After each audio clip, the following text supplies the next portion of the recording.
একটা বাংলাদেশ আমরা করতে চাই যাদের বিরুদ্ধে দুর্নীতি বৈষম্যের কোনো অভিযোগ নেই। আশা করি ভোটাররা তাদের বিবেকের কাছে জিজ্ঞাসা করবে কোথায় ভোট দিলে আমার বিবেকটা প্রশান্ত হবে।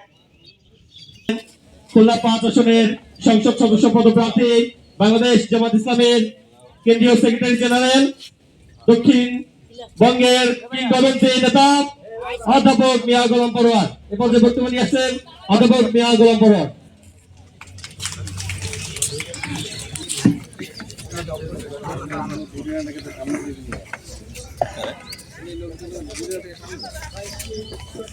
আসসালামু আলাইকুম ওয়া রাহমাতুল্লাহি ওয়া বারাকাতুহু। আলহামদুলিল্লাহি রাব্বিল আলামিন, সালাতু ওয়াস সালামু আলা সাইয়্যিদিল মুরসালিন ওয়া আলা আলিহি ওয়া সাহবিহি আজমাইন। আজকে খুলনা এসেনশিয়াল লেটেক্স প্লান্টের সম্মানিত কর্মকর্তা কর্মচারীবৃন্দ এবং বিভিন্ন পর্যায়ের শ্রমিক কর্মচারী, আমার সম্মানিত ভাই ও বোনেরা, সবাই আপনারা ভালো আছেন? আলহামদুলিল্লাহ। আমিও মহান আল্লাহ তাআলার কাছে শুকরিয়া আদায় করছি যে এখানে বসে আমার খুব মনে পড়ছিল যে এই প্লান্ট যেদিন উদ্বোধন হলো, অনেকেরই আপনাদের জানার কথা যারা এখানে কর্মরত আছেন, এটাও হয়তো আপনারা জানেন যে আমার বাড়ি কিন্তু একবারই পাশে, এই শিরোমণি গ্রামে আমার বাড়ি। এটা আমার ইউনিয়ন। এই প্লান্ট উদ্বোধন করেছিলাম আমি, তখন সংসদ সদস্য ছিলাম, এমপি ছিলাম। তখন স্বাস্থ্যমন্ত্রী ছিলেন ডক্টর খন্দকার মোশাররফ হোসেন সাহেবকে নিয়ে আমি এখানে আসছিলাম। ওনাকে দিয়ে এই লেটেক্স প্লান্টের আনুষ্ঠানিক যাত্রা শুরু হয়েছিল। অনেক কারণে আমি আজ এর মধ্যে কখনো প্রবেশ করিনি। তবে আপনাদের এমডি যারা যখন দায়িত্বে এসেছেন, এখন যিনি এমডি সাহেব আছেন, উনি মাঝে মাঝে ফোন করেন, ওনার সাথে আমার অনেক কথা হয়, যোগাযোগ হয়। সুবিধা অসুবিধা হলে উনিও কথা বলেন, আমিও কথা বলি। আমার খুব ভালো লাগছে যে আজকে আমার নিজের ইউনিয়নে, বলতে গেলে নিজের গ্রামে, এরকম একটা সরকারি প্রকল্প যেটা জনস্বার্থে দেশের মানুষের কল্যাণে তৈরি করা হয়েছে, দীর্ঘদিন পর হলেও আমি সেখানে উপস্থিত হতে পারলাম এবং আপনাদের সবার সঙ্গে আজকের এই সুন্দর সকালে একটু সংক্ষিপ্ত মত বিনিময়ের সুযোগ পেলাম। সেজন্য আপনাদের সকলকে নিয়ে আমি আল্লাহ তাআলার কাছে শুকর আদায় করছি। আলহামদুলিল্লাহ। আলহামদুলিল্লাহ। আপনারা জানেন যে 12 তারিখে নির্বাচন হবে। দেশের আইনে এবং নির্বাচন কমিশনের আইনে আচরণ বিধিতে নির্বাচনের যারা প্রার্থী হবেন সকল ভোটারের কাছে তিনি দোয়া চাইতে পারবেন, ভোট চাইতে যাবেন, সবার সঙ্গে গণসংযোগে যাবেন। এটা একজন প্রার্থী আইনগত অধিকার এবং দায়িত্ব। ঠিক তেমনি সকল নাগরিক এবং ভোটারেরও কর্তব্য এবং অধিকার যে তারাও প্রার্থীর কাছে যাবেন, প্রার্থীর কাছে তাদের কথা বলবেন, তাদের নিজেদের শ্রেণী পেশার, গ্রামের স্থান কাল পাত্র থেকে তাদের মনের কথা প্রার্থীর কাছে তুলে ধরতে পারবেন, জানতে পারবেন, শুনতে পারবেন। That is also there right, এটা তাদের একটা অধিকার। তো এই সুযোগটা যে আজকে প্লান্টের কর্তৃপক্ষ আমাদেরকে করে দিয়েছেন, সেজন্য আমি তাদের প্রতি আন্তরিকভাবে কৃতজ্ঞতা জানাচ্ছি। আপনাদের আজকে ওয়ার্কিং ডে চলছে, ফলে কাজ বন্ধ করে খুব বেশি সময় নেওয়াটা এটা আমি সমীচীন মনে করি না। তবুও একটা দায়িত্বের, একটা প্রয়োজনের খাতিরে মানুষ সময় একটু নেয়। সে কারণে আমি দু একটা কথা বলার সুযোগ পেয়ে আপনাদের মধ্যে দু একটা কথা আমি বলে আমরা খুব সংক্ষেপে বিদায় নেব। আমাদের বুঝতেই তো পারছেন নির্বাচনের 3 দিন আগে একজন প্রার্থীর কি পরিমাণ ব্যস্ততা থাকে। একেবারে সকাল থেকে নিয়ে রাত 2টা-3টা পর্যন্ত শরীরের উপরে, স্বাস্থ্যের উপরে বিরাট প্রভাব পড়ে। ঘুম বিশ্রাম তো কোনো প্রার্থীরই থাকে না এই সময়। আমার ডুমুরিয়া ফুলতলায় 4,20,000-এর মতো ভোটার। তো আপনারা তো সহজেই মনে করবেন আপনারাও কোনো না কোনো এলাকায় ভোটার আছে, হয় আবার খুলনা 5-এ ভোটার, অথবা খুলনা 5-এর বাইরে অন্য কোথাও ভোটার আছে। সব ভোটারই কিন্তু তার একটা ডিজায়ার তার মনের ইচ্ছা যে আমি যাকে ভোট দেবো তাকে অন্তত একবার একটু দেখবো, একবার একটু দেখবো এবং সে লোকটা আমার কাছে একটু আসুক। সবাই কিন্তু মনের এটা একটা আকাঙ্ক্ষা, নাকি বলেন? তো এখন ক্যান্ডিডেট তো একজন, দেখতে চাওয়ার লোকের সংখ্যা 4,20,000। কি করে একজন ব্যক্তি এত লোকের মুখোমুখি হবে? তো এই প্রয়োজনটা 100 ভাগ পূরণ করা না গেলেও এখন কিন্তু মাই ক্যাপাসিটি আমি খুব চেষ্টা করে যাচ্ছি সবার কাছে একটু পৌঁছাবার জন্য। হয়তো 100 ভাগ ভোটারের কাছে পৌঁছানো সম্ভব হবে না। 300-র অধিক গ্রাম, 18টা ইউনিয়ন, আমার উপরে আমার সংগঠনের একটা বিরাট সাংগঠনিক দায়িত্ব থাকায় আমাকে ঢাকায় বেশি থাকতে হয়। আগে আমি যখন এমপি ছিলাম তখন আমি বাড়িতেই থাকতাম এই শিরোমণিতে, ফলে মানুষের প্রয়োজনে খুব আসা যাওয়া ছোটাছুটিতে আমার কোনো কষ্ট হতো না। এখন খুলনাতে একটা মিটিং থাকলে আমাকে ঢাকা থেকে 1 দিন ব্যয় করে আসতে হয়। এই জন্য আপনাদের সঙ্গে দেখা হতে আমার অনেক বিলম্ব হলো। এই জন্য আমি আপনাদের কাছে দুঃখ প্রকাশ করছি। এটা আপনাদের অধিকার যে আমি আপনাদের কাছে একটু আগে আসলে কথা বলতে পারলে ভালো হতো। দ্বিতীয় কথা হলো, বাংলাদেশটা আমাদের সবার প্রিয়। এখানেই আল্লাহ তাআলা আমাদেরকে পয়দা করেছেন, এখানেই আমরা জন্মেছি। আমি এবং আপনারা এই কথাটা যদি চিন্তা করি, যেখানে তো আমি আমার নিজের ইচ্ছায় জন্মগ্রহণ করিনি, তা আল্লাহর সিদ্ধান্তে আমি এই ভূখণ্ডে জন্মগ্রহণ করেছি। আমাদের এই স্বাধীন বাংলাদেশ, যিনি যে দেশে জন্মগ্রহণ করেন, যিনি যে দেশের নাগরিক, সেই দেশের মানুষ, সেই দেশের সরকার, সেই দেশের রাষ্ট্র, সে দেশের অর্থনীতি, সে দেশের শিল্প, কল কারখানা, আর্থসামাজিক পরিবেশ সবচেয়ে সুন্দর থাকুক, মানবিক থাকুক, ইনসাফপূর্ণ থাকুক, সমৃদ্ধশালী থাকুক, এটা কিন্তু প্রত্যেক নাগরিকের কাম্য। সবাই এটা চায়। বাংলাদেশের পার্লামেন্টারি সিস্টেম অফ ডেমোক্রেসিতে, সংসদীয় গণতান্ত্রিক ব্যবস্থায় সরকার পরিবর্তন, সরকার গঠন, দেশ শাসন, আইন প্রণয়ন, নীতি নির্ধারণের সংসদীয় পদ্ধতি আমাদের দেশে চালু আছে। এটা সংসদীয় গণতন্ত্রের অংশ।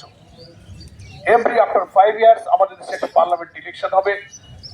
ভোটাররা তাদের পছন্দ মতো প্রার্থীকে ভোট দিয়ে 300 জন সংসদ সদস্যকে নির্বাচিত করবেন। সব আপনারা জানেন। সংসদ সদস্য মানে কি? Law maker. তারা আইন প্রণেতা, তারা দেশের আইন বানাবে। এটা কিন্তু ইউনিয়ন পরিষদের চেয়ারম্যান মেম্বারের ভোট না, যে আমি একটা মেম্বারের ভোট দিলে আমি চাউল পাবো, গম পাবো, রাস্তা পাবো, বয়স্ক ভাতা পাবো, বিপিএফ কার্ড পাবো, ছোট্ট একটা ঘর পাবো। এটা সেই ইলেকশন নয়। জাতির নাগরিক এবং ভোটার থেকে কত সিরিয়াসলি, সিনসিয়ারলি তার আন্তরিকতা, বিচার, বিবেচনা দিয়ে সিদ্ধান্ত নিতে হয় যে আমার এই রাষ্ট্রকে সুন্দর, দুর্নীতি মুক্ত, দলীয়করণ মুক্ত, ভিন্ন মতের উপরে দমন পীড়ন হবে না, সমস্ত নাগরিক সুবিচার পাবে, সোশ্যাল জাস্টিস পাবে, অর্থনীতির সংকট থাকবে না, কৃষি, শিল্প, শিক্ষা, সংস্কৃতির every sector of our life, সমাজটা খুব সুন্দর সুশাসনের মধ্য দিয়ে চলবে, অন্নহীন, বস্ত্রহীন, নিরন্ন ক্ষুধার্ত মানুষের কোনো দুঃখ থাকবে না, এমন এক ইনসাফপূর্ণ সমৃদ্ধ বাংলাদেশের আকাঙ্ক্ষা। এটা পূরণ করার জন্যই সরকারের প্রয়োজন। এটা কোনো ব্যক্তি, কোনো দলের পক্ষে সম্ভব নয়। সেই জন্য আগামী 12ই ফেব্রুয়ারি এই নির্বাচন এসে পড়েছে এবং সচেতন নাগরিক হিসেবে আমি তো আপনাদের দিকে তাকিয়ে বুঝতে পারছি এখানে সবাই মোটামুটি এডুকেটেড, সকলেরই জানাশোনা আছে দেশের পরিস্থিতি সম্পর্কে, সবাই আপনারা জানেন এবং বোঝেন এই নির্বাচনটা কিভাবে আসলো এবং এর একটা গৌরব উজ্জ্বল প্রেক্ষাপট আমাদের আছে। আমাদের এই তরুণ সন্তানেরা, যুবকেরা, কলেজ, মাদ্রাসা, ইউনিভার্সিটির ছেলেরা, সহস্রাধিক ছেলেরা জীবন দিয়েছে আমাদের এই ডেমোক্রেটিক রাইটকে প্রতিষ্ঠিত করার জন্য। 30 থেকে 40 হাজার লোকেরা আহত হয়েছে, রক্ত দিয়েছে, কারো মাথার মগজ বেরিয়ে গেছে, কারো চোখ বেরিয়ে গেছে, হাত নাই, পা নাই। বহু আহত লোকের কাছে আমি গিয়েছি দেখতে, তাদের কান্না এখনো দেখলে চোখের পানি ধরে রাখা যায় না। এত ত্যাগ, এত ডেভোশন, এত স্যাক্রিফাইস, এত কন্ট্রিবিউশন কেন? তারা তো সবাই এমপি, মন্ত্রী, চেয়ারম্যান, মেম্বার হওয়ার জন্য রাজপথে নেমে সেদিন 24শে জুলাই অভ্যুত্থানে রক্ত দেয়নি। তাদের উদ্দেশ্য ছিল আমরা যে দেশে জন্মেছি সে দেশটা ভালো চলুক, সে দেশটা কোনো কর্তৃত্ববাদী শাসনের হাতে না পড়ুক, কেউ ক্ষমতায় আসার পরে সারা জীবন ক্ষমতায় থাকার স্বপ্ন না দেখুক, জনগণের রায়ের প্রতি তার একটা দায়বদ্ধতা থাকুক, একটা ট্রান্সপারেন্সি, একটা গুড গভর্নেন্সের মধ্য দিয়ে একটা পলিটিক্যাল সুন্দর সিস্টেমটা ডেভেলপ করুক। এটাই কিন্তু আমাদের ছাত্ররা চেয়েছিল বলে বিশ্ববিদ্যালয়ের ক্যাম্পাসে তারা সব কিছু ত্যাগ করে প্রচন্ড আন্দোলনে কোটি কোটি মানুষ রাজপথে নেমে বসলো। তাদের স্লোগান ছিল উই ওয়ান্ট জাস্টিস, আমরা একটা সুবিচার চাই, ন্যায় বিচার চাই। আমি সে সময় কারাগারে ছিলাম, আমাকে ওই আন্দোলনের সময় অ্যারেস্ট করা হয়েছিল। কারাগার থেকে আমি দেখতে পাচ্ছিলাম, শুনতে পাচ্ছিলাম প্রতিদিন শত শত লোক মারা যাচ্ছে। জেল কর্তৃপক্ষ আমাকে বলতো, স্যার যে কোনো সময় দেশে একটা ঘটনা ঘটে যাবে। তৎকালীন প্রধানমন্ত্রী যেদিন তার বোনকে নিয়ে দেশ থেকে পালিয়ে গেলেন, তারপরের দিন 6ই আগস্ট আমি কারাগার থেকে মুক্তি পেলাম। শুধু আমি নই, এদেশের আরো অনেক রাজনৈতিক কর্মীরা আমরা কারাগারে একসাথে, ঢাকার কেন্দ্রীয় কারাগারে প্রায় 10,000 বন্দী আমরা ওখানে আটকে ছিলাম। সম্মানিত ভাইরা এবং বোনেরা, আমি কথাটা এভাবেই সংক্ষেপ করতে চাই যে 12ই ফেব্রুয়ারি নির্বাচনের যে একটা রক্তাক্ত প্রেক্ষাপট, একটা প্রত্যাশা আমাদের সবার অন্তরে ছিল, সেটা হচ্ছে দেশটাকে আমরা দুর্নীতি মুক্ত, বৈষম্য মুক্ত, ইনসাফপূর্ণ একটা মানবিক বাংলাদেশে পরিণত করতে চাই। স্বাধীনতার 54 বছরে আমরা কতবার আন্দোলন করলাম, কত বিক্ষোভ করলাম, কত রক্ত দিলাম, কত মানুষ কারাগারে গেল। আমাদের অনেক পরে স্বাধীন হওয়া পৃথিবীর বহু দেশ অনেক উন্নত হয়ে গেছে, তারা কখনো রাজনৈতিক বিতর্কে জাতিকে বিভক্ত করে না। কিন্তু ভেরি আনফরচুনেট, আমাদের এই প্রিয় দেশের মধ্যে দেশ গড়ার ইস্যুটা বাদ দিয়ে আমরা শুধু রাজনৈতিক হানাহানি, দ্বন্দ্বে, ভয়ে ভয়ে আমরা একটা বিরোধ, রক্তাক্ত সংঘাতে আমরা লিপ্ত হয়ে আছি। আশা করি মহান আল্লাহ যদি আমাদের উপরে সদয় হন, আগামী 12ই ফেব্রুয়ারি নির্বাচনে সংঘাত মুক্ত, বিভেদ মুক্ত একটা শান্তিপূর্ণ সমাজ এবং রাষ্ট্র গঠনের যে স্বপ্ন আমাদের শহীদেরা দেখে গেছেন, আশা করি ভোটাররা তাদের বিবেকের কাছে জিজ্ঞাসা করবে, কোথায় ভোট দিলে আমার বিবেকটা প্রশান্ত হবে। বিবেকের ফয়সালার উপরে সে যদি সিদ্ধান্তটা নিতে পারে, আমার মনে হয় জাতির কাছে সেই স্বপ্নটা পূরণ হওয়ার একটা সম্ভাবনা দেখা দেবে। সম্মানিত ভাই ও বোনেরা, আমি বাংলাদেশ জামাতে ইসলামী সেক্রেটারি জেনারেল। আমি কলেজ বিশ্ববিদ্যালয়ে লেখাপড়া করেছি, আমি কোনো মাদ্রাসায় লেখাপড়া করার সৌভাগ্য আমার হয়নি। ফ্রম মাই স্টুডেন্ট লাইফ আমি ইসলামী আদর্শের উপরে যতটুকু সম্ভব আল্লাহ তৌফিক দিয়েছেন, আমি ইসলামকে জানা, বোঝা, আল্লাহ তাআলা এবং তার প্রিয় নবীর আদর্শের উপরে জীবন গড়ার চেষ্টা করেছি ছাত্র জীবন থেকে। এবং এখানেই আমার জন্ম, এখানকার ধুলো মাটিতে মিলেমিশে আমি বড় হয়েছি। এই গ্রাম, এই ইউনিয়নের সব মানুষেরা আমাকে চেনে। সততা, নৈতিকতা, মানুষের প্রতি মমত্ববোধ হচ্ছে আমার জীবনের শক্তি। আমি কোনো বিত্ত বৈভব, অর্থ সম্পদের মালিক নই। আমার জীবনে কখনো আমি একটা টাকা হারাম উপার্জন করিনি, জীবনে আমি মিথ্যা কথা বলিনি, কারোর কষ্ট দেয়নি। আমি একবার এমপি ছিলাম, 4 লক্ষাধিক ভোটার, 7-8 লক্ষ মানুষ আমার এখানে বসবাস করে। 50 বছরের মধ্যে মাত্র 5 বছর সময় পেয়ে মানুষের সব কাজ শেষ করা সম্ভব হয় না, মানুষের সকলকে খুশি করা যায় না। কিন্তু একথা আমি খুব দৃঢ়তার সাথে আমার এলাকার ভোটারদেরকে বলি, তোমাদের সবার কোনো উপকার আমি যদি করতে নাও পেরে থাকি, আমার জীবনে আমি কাউকে কোনো ক্ষতি আমি কাউকে করি। এই নৈতিক পুঁজি আমার হাজার হাজার কোটি টাকার কোনো সম্পদ নেই। আমি একজন কৃষকের সন্তান, এই গ্রামে আমার বাড়ি, পিতামাতার সংসারে আমরা বিরাট পরিবারে এক বাড়িতেই আমরা থাকি। আপনারা আমার ভাই, আমার বন্ধু, আমার বোন, আমার সঙ্গী সাথী যারা আছেন, তাদের কাছে আমার অনুরোধ, এই নির্বাচনে 11 দল আমাকে সমর্থন করেছে। দেশের 11 দলের একটা নির্বাচনী ঐক্য হয়েছে।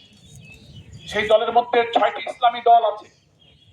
সেই দলের মধ্যে জুলাই অভ্যুত্থানের অকুতোভয় তারুণ্যের যে শক্তি, এনসিপি, ন্যাশনাল সিটিজেন পার্টি, জাতীয় নাগরিক পার্টি, এই 11 দলের অন্তর্ভুক্ত আছে। এর মধ্যে আছে মুক্তিযুদ্ধের খ্যাতনামা কমান্ডার শহীদ রাষ্ট্রপতি জিয়াউর রহমানের জীবদ্দশায় যিনি তার ক্যাবিনেটের সিনিয়র মন্ত্রী যারা ছিলেন, তার মধ্যে এখন একমাত্র জীবিত সিনিয়র বিএনপি নেতা ডক্টর কর্নেল অলি আহমদ বীর বিক্রম। তিনি বিএনপি ত্যাগ করে নতুন একটা দল করেছেন, লিবারেল ডেমোক্রেটিক পার্টি, এলডিপির চেয়ারম্যান। তার দলও এই 11 দলীয় ঐক্যের মধ্যে আছে। আরো অনেক দেশপ্রেমিক দল আছে। আমি জামাত ইসলামের মনোনীত, কিন্তু 11 দলের সমর্থিত। এটা একদিকে নির্বাচনের একটি ধারা, আর একদিকে একটি ধারা, যারা স্বাধীনতার পরে 54 বছর 55 বছর চলে গেল, বারবার তারা দেশ শাসনের সুযোগ পেয়েছেন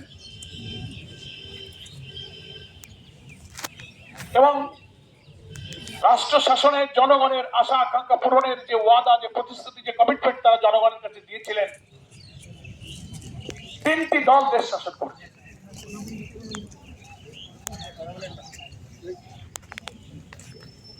তিনটি দল দেশ শাসন করেছে। কথা খুব সংক্ষেপ করে দিচ্ছি আমি। কোন দলই বুকে হাত দিয়ে বলতে পারবে না যারা রাষ্ট্র ক্ষমতায় ছিলেন যে আমাদের দায়িত্ব পালন কালে, সরকার পরিচালনা কালে, আমি প্রাইম মিনিস্টার ছিলাম, মন্ত্রী ছিলাম, এমপি ছিলাম, আমার দায়িত্ব পালন কালে আমি কোনো দুর্নীতি কখনো করিনি, এ কথা কেউ বলতে পারবে না। আমি দলীয়করণ করিনি, আমি বৈষম্যের সাথে যুক্ত ছিলাম না, আমি আমার দলের ভিন্ন মতের উপরে দমন পীড়ন করিনি, আমি অর্থ লুটপাট করিনি, এ কথা তিনটি রাজনৈতিক দলের কেউই, কোনো নেতা, কোন সরকার প্রধানরা বুকে হাত দিয়ে বলতে পারবে না। তারা আছে একদিকে। তাহলে আমরা এখন সামনে যে নতুন পরিবর্তনের যে জোয়ার জনগণের মধ্যে তৈরি হয়েছে, রাজধানী ঢাকা থেকে গ্রামে গঞ্জে, শহরে নগরে বন্দরে তারা যে পরিবর্তনের আকাঙ্ক্ষা দেখাচ্ছে, পরিবর্তনটা কিভাবে হবে, তারাই পরিবর্তন আনবে। সে পরিবর্তন আমাদেরকে আনতে হবে। We will bring the change. এই পরিবর্তন আমরা আনবো। কারা? যারা ইতিপূর্বে রাষ্ট্র শাসনে ব্যর্থতার পরিচয় দেয়নি, নৈতিকতা, সততা, চরিত্র, আমানতদারি, আখলাকের পরীক্ষায় যারা বারবার ব্যর্থ হয়েছে, ব্যর্থ লোকদের হাতে আর রাষ্ট্রের দায়িত্ব দেওয়ার কোনো প্রয়োজন নেই। ঠিক। আমি কোনো দলের নাম উল্লেখ করব না। তিনটি দলই প্রত্যেকের সময় দুর্নীতির অভিযোগ আছে। বারবার এই দেশকে দুর্নীতি চ্যাম্পিয়ন করা হয়েছে। দলে যারা ক্ষমতায় যারা গিয়েছেন তারা ছাড়া ওই দেশে অন্য কোনো দলের আর চাকরি বাকরি, ব্যবসা বাণিজ্য, লেখাপড়া, পুলিশের চাকরি, আর্মির চাকরি, বিসিএস এর চাকরি, স্কুল কলেজের চাকরি হবে না। লিখিত পরীক্ষা ভালো হবে, পুলিশ ভেরিফিকেশনে বলবে না উনি তো আমাদের সরকারি দল করেন না, তার চাকরি হবে। এটার নাম হচ্ছে পলিটিসাইজ, এটার নাম হচ্ছে দলীয়করণ। প্রত্যেকটি সরকারের সময় এটা ছিল। সেজন্য পরিবর্তন মানে হলো যারা 54 বছরে বারবার ব্যর্থ হয়েছেন তাদেরকে না বলতে হবে। নতুন এমন একটা বাংলাদেশ আমরা করতে চাই যাদের বিরুদ্ধে দুর্নীতি, বৈষম্যের কোনো অভিযোগ নেই। এটা মানে হচ্ছে নতুন বাংলাদেশ। স্কুল কলেজে ছাত্ররা যখন লেখাপড়া করে, আপনারা সবাই তো স্কুলে পড়েছেন, ম্যাট্রিক পরীক্ষা, ইন্টারমিডিয়েট টেস্ট পরীক্ষা হয় না? তো একটা ছেলে যদি টেস্টে বারবার ফেল করে, আপনারাই বলেন, অনেকে টিচারও ছিলেন, আমিও কলেজে শিক্ষক ছিলাম, একটা ছাত্র যদি বারবার টেস্টে ফেল করে তো স্যাররা তাকে কি বলে যে তোরে আর পরীক্ষা দিতে দেওয়া যাবে, তুই 2 বছর লেট কর, ভালো করে পড়াশোনা কর, তোরে আর টেস্ট পরীক্ষা দিয়ে সামনের ক্লাসে আর উঠানো যাবে না। তাকে বলেন, তাকে ডিটেন করানো হয়। 54 বছরে যারা দেশ শাসন করে চরিত্রের পরীক্ষায়, সততার পরীক্ষায়, নৈতিকতার পরীক্ষায়, দুর্নীতির পরীক্ষায়, আমানতদারি পরীক্ষায় একবার নয় বারবার যারা ব্যর্থ হয়েছেন তাদের আর পরীক্ষার প্রয়োজন নেই, তাদেরকে ডিটেন করতে হবে, অপেক্ষা করতে হবে। ছাত্রদেরকে স্যার যেমন বলে তুমি ভালো করে পড়াশোনা করো, পড়াশোনা ভালো হলে পরে পরীক্ষা দিও, আমরাও এই তিনটি দলকে বলবো আপনারা ভালো করে পড়াশোনা করেন, ভালো করে পড়াশোনা করেন। পড়াশোনার অর্থ কি? স্কুলের বই কিনে পড়তে হবে না। পড়াশোনার অর্থ হলো যারা দুর্নীতি করেন দুর্নীতি বন্ধ করেন, চাঁদাবাজি করেন চাঁদাবাজি বন্ধ করেন, দলীয় কর্তৃত্ব বস্তানি করে জনগণের অর্থ লুটপাট করেন সেটা আগে বন্ধ করেন, দলীয়করণ করেন না, ভিন্ন মতের উপরে খবরদারি করেন না।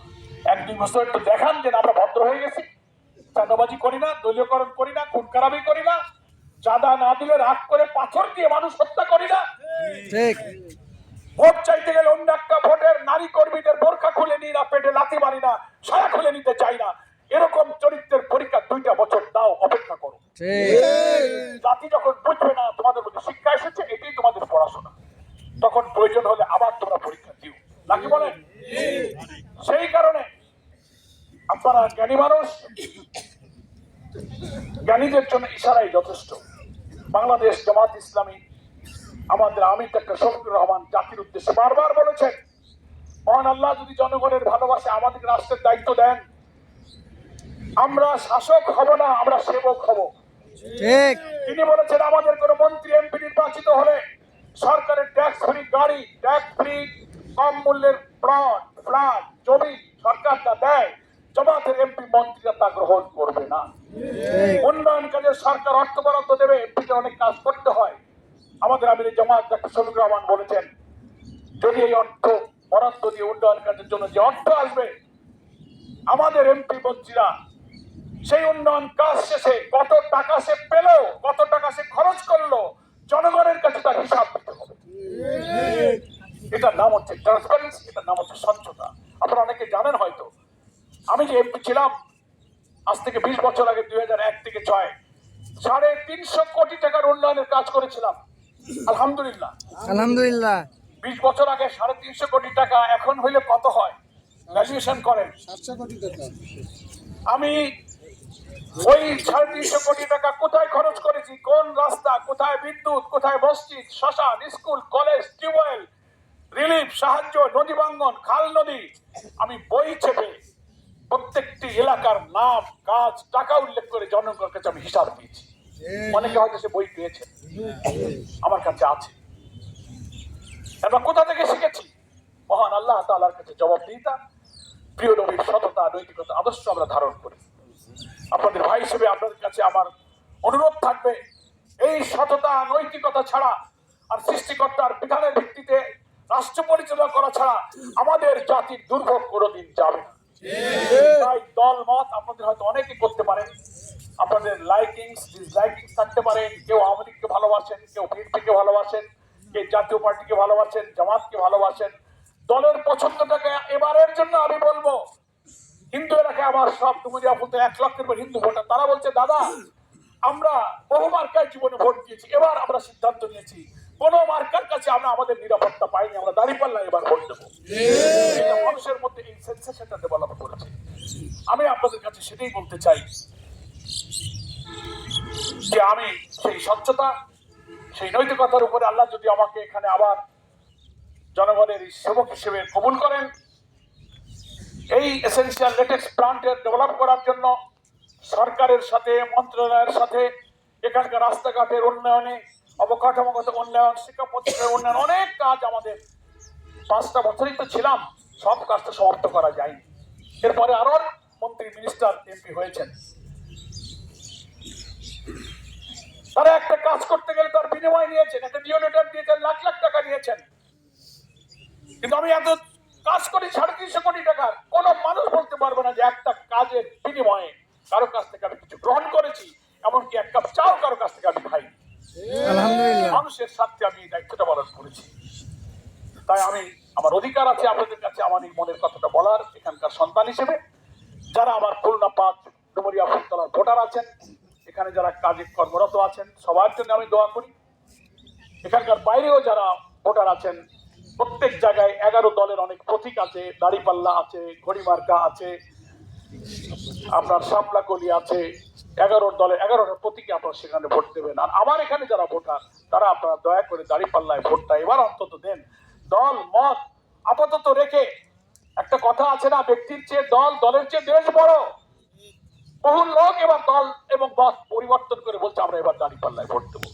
একটা লোক যদি লাঙ্গলে ভোট দিতে পারে, নৌকায় দিতে পারে, ধানের শীষে দিতে পারবে, সেই লোকটা কেন তার স্বাধীন মতামতের জন্য দাড়িপাল্লা কেন ভোট দিতে পারবে না? তার অধিকার আছে, আপনারা সেই অধিকারটা এবার প্রয়োগ করুন। মহান আল্লাহ তাআলা আপনাদের এই বিবেকের তাড়নায় যদি সত্যের পথে আপনি দাড়িপাল্লা একটা ভোট দিয়ে দেন, আমি দোয়া করবো আপনাদের জন্য, আল্লাহ তাআলা আখিরাতে এর উত্তম বিনিময় দান করবেন।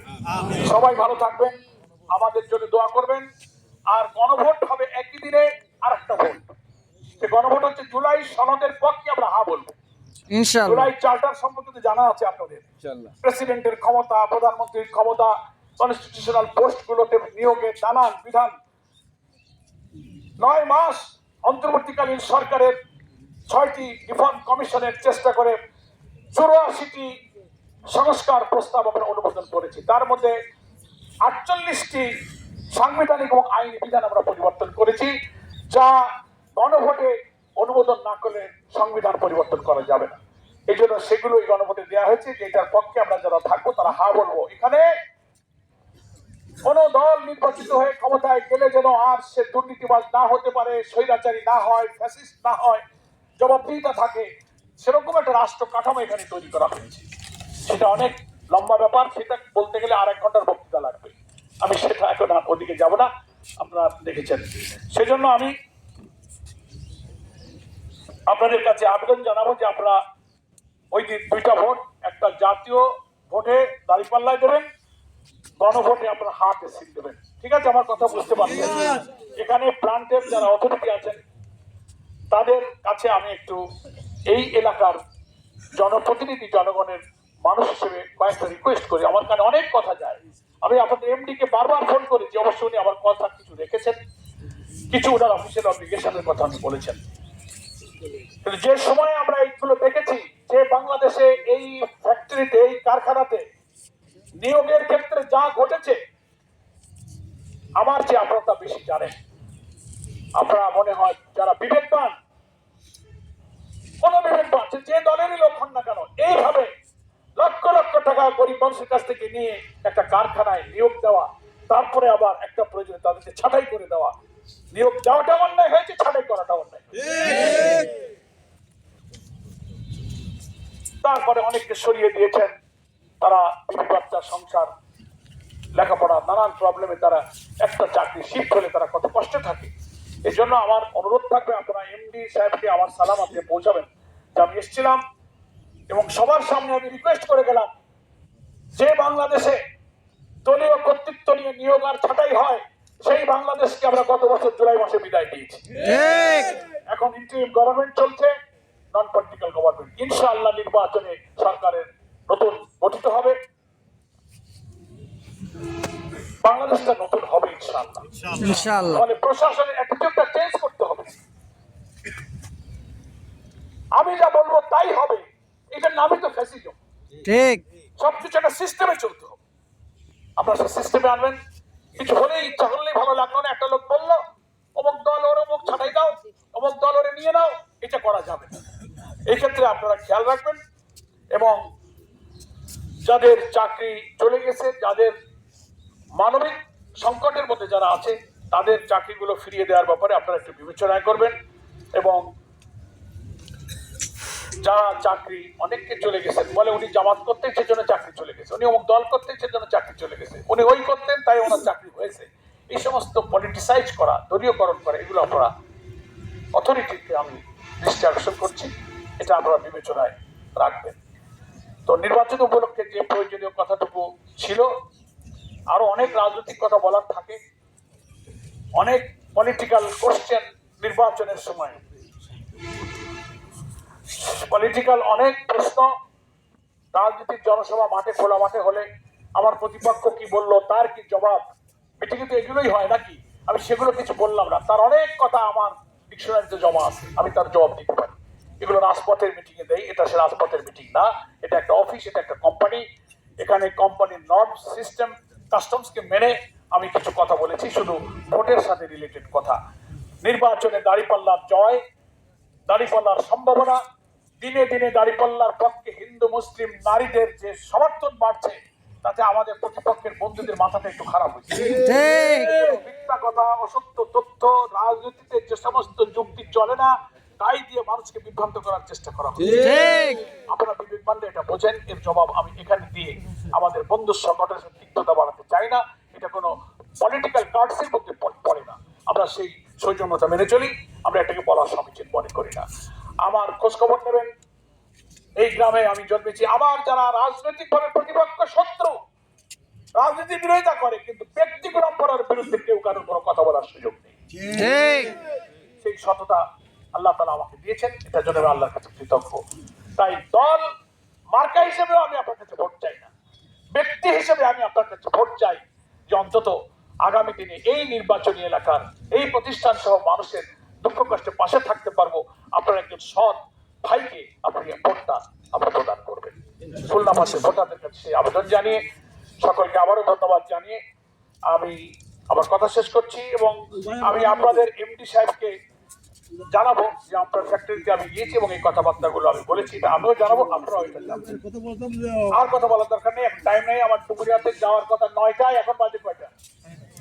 9:30 তারা নাস্তা নিয়ে লোকজনে দে আর ওয়েটিং ফর মি, আমার জন্য অপেক্ষা করছে।